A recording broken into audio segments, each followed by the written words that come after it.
My mother picked my husband the way she picked everything in my life, with complete certainty that she knew better than I did. She sat across from me at the kitchen table, where she had made every decision about my existence. For 24 years, she told me Robert Ashford was a good man, from a good family, and that I was lucky he was interested. I thought about the 3 times I had tried to tell her what Robert was actually like, and the 3 times she had told me I was being dramatic. I signed the wedding paperwork 6 weeks later, and I spent the next 5 years becoming the woman my mother never prepared me to be, because she never thought I would need to be her. My name is Claire, and the step I took in year 5 didn't just change my life, it finally opened my mother's eyes. And what she saw when they opened was not what she expected. I need to take you back to the beginning, not to the wedding, back further, to the house I grew up in, because the house is where this story lives at its roots. My mother's name is Helen. She is 63 years old, and she is not a cruel woman. Helen is a woman who was raised to believe that a daughter's highest purpose is a good marriage. She did not invent that belief. She inherited it. She carried it without examining it, and she applied it to me with the complete confidence of someone who has never had reason to question the framework she lives inside. My father left when I was 9, not dramatically. He simply became less present and then absent. My mother managed his departure by deciding it had never mattered and by redirecting all of her energy entirely onto me. I was her project after that. Her purpose, stated plainly, was to make sure I did not end up alone, the way she had ended up alone. I was a good student. I went to a state university in Virginia, studied communications.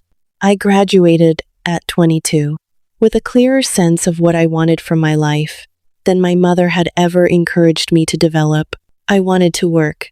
I had an aptitude for writing and for precise, organized communication. I had begun building a freelance portfolio during my last year of college that was showing genuine promise. I told my mother about this. She told me it was a nice hobby. What she wanted me to do was come home to Richmond and find a husband.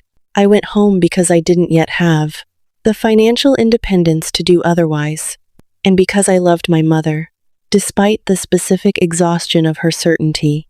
I met Robert through her, a family friend's son, 32 to my 24, established in commercial insurance, with a specific kind of solidity that photographs well and interviews well. He was handsome in an unremarkable way, and charming in a practiced way. In the first 3 months, I found him interesting, without ever finding him kind. The distinction between interesting and kind is one I wish someone had explained to me at 24. Interesting is a performance.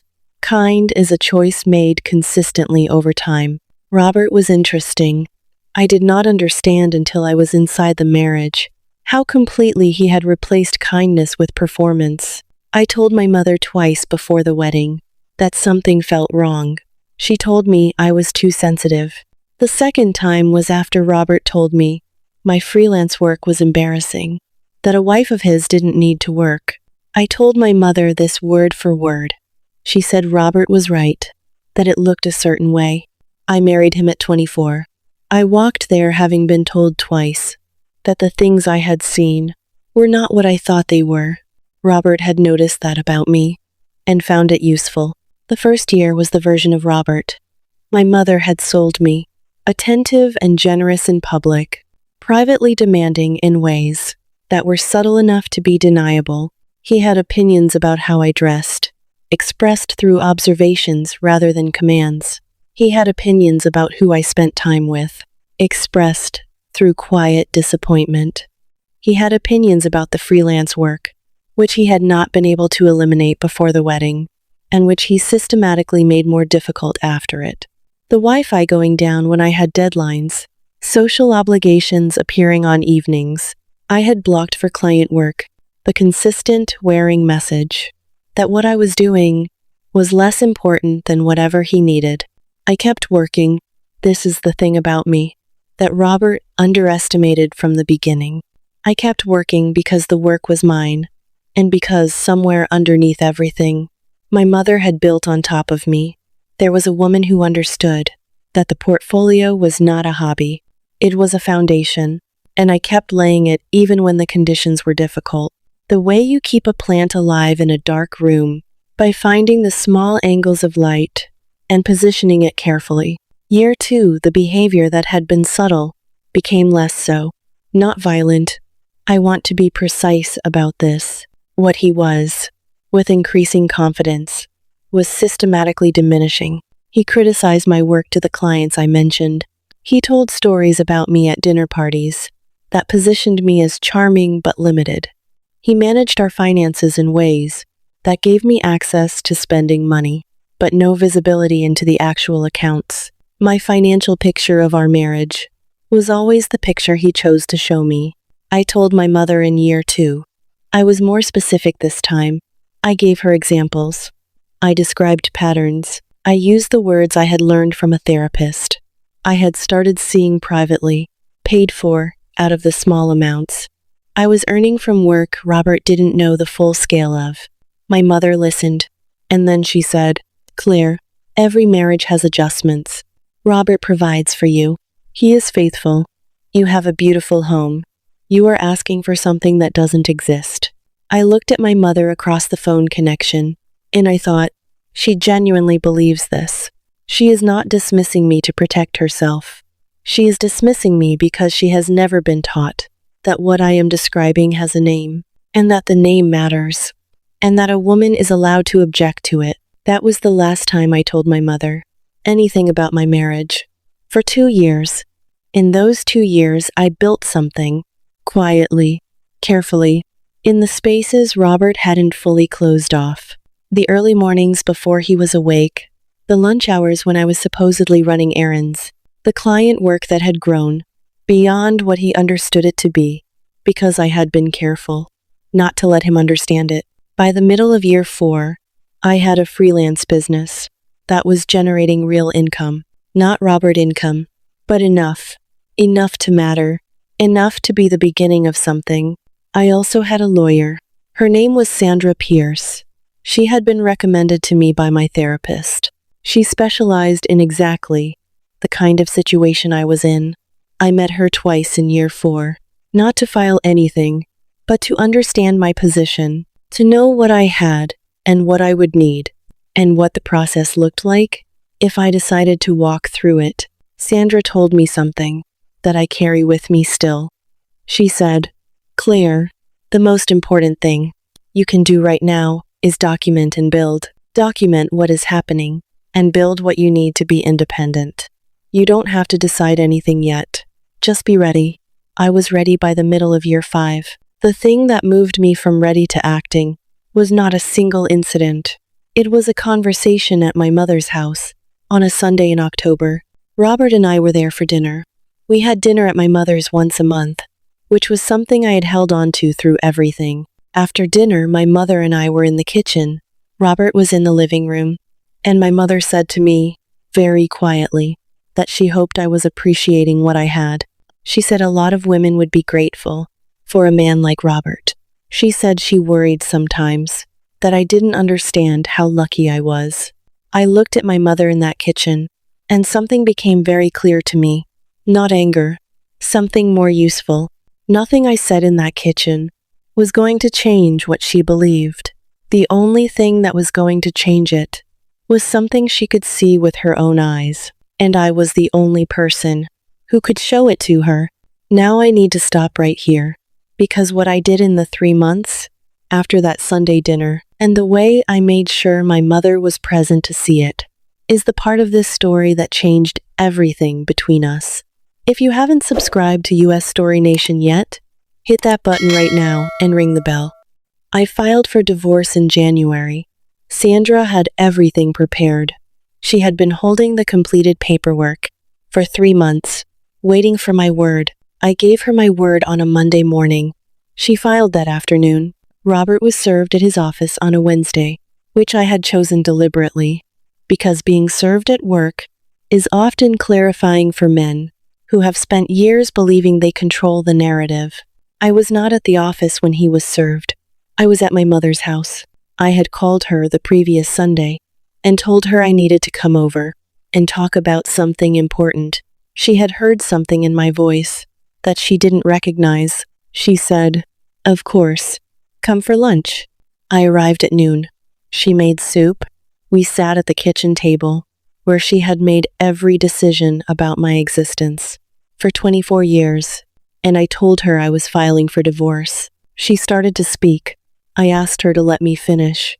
I told her everything, not the summary version, not the version I had been translating, into terms she could accept. Everything. The first year and the second year. The systematic diminishment.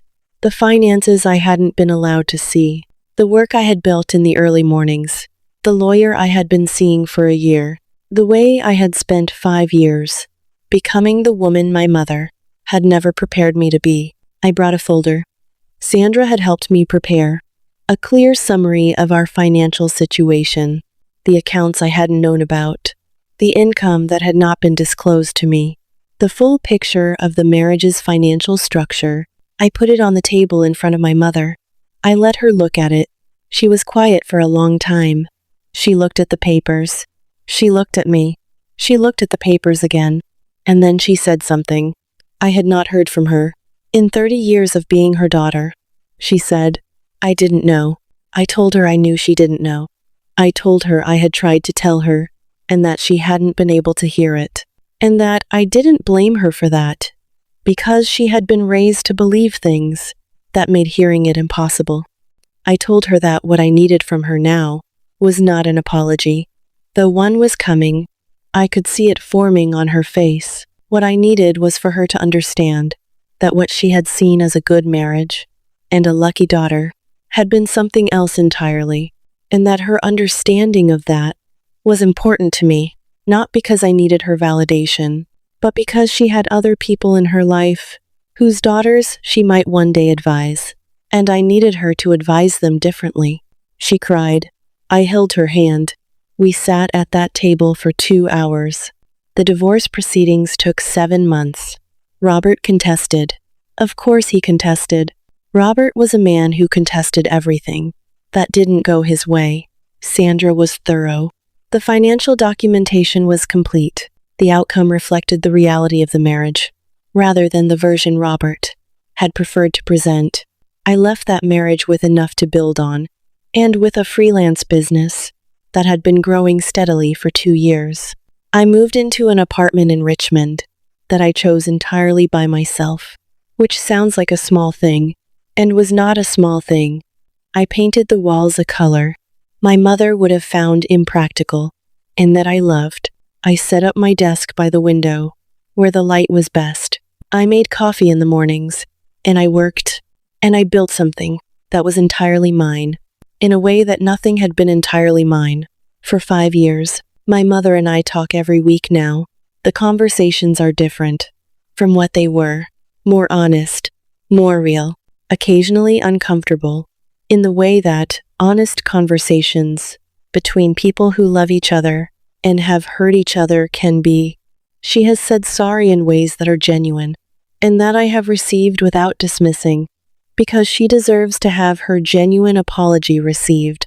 She has also, in the year since the divorce, had 3 conversations with women in her circle, whose daughters were in situations that concerned her. She called me after each one to tell me what she had said. What she had said, each time, was different from what she would have said before that Sunday at the kitchen table. I consider that the most important outcome of everything I did. I want to tell you something about the 5 years. Not the divorce, not the filing, not the apartment or the light by the window. The 5 years themselves, what they cost, and what they built. They cost me things I won't get back. Time, a version of my 20s, spent managing and enduring rather than living. A relationship with my mother that had a gap in it for 2 years, where honesty should have been. Those costs are real, and I don't minimize them. What they built was something I didn't know I was building until I looked back at it from the other side. They built a woman who knew exactly what she was capable of, because she had been doing it in difficult conditions for 5 years. They built a business that existed because I had refused, in every small way available to me, to let someone else's certainty about my limitations become my own. They built a clarity about what I needed from a life and from a relationship that I don't think I could have developed any other way.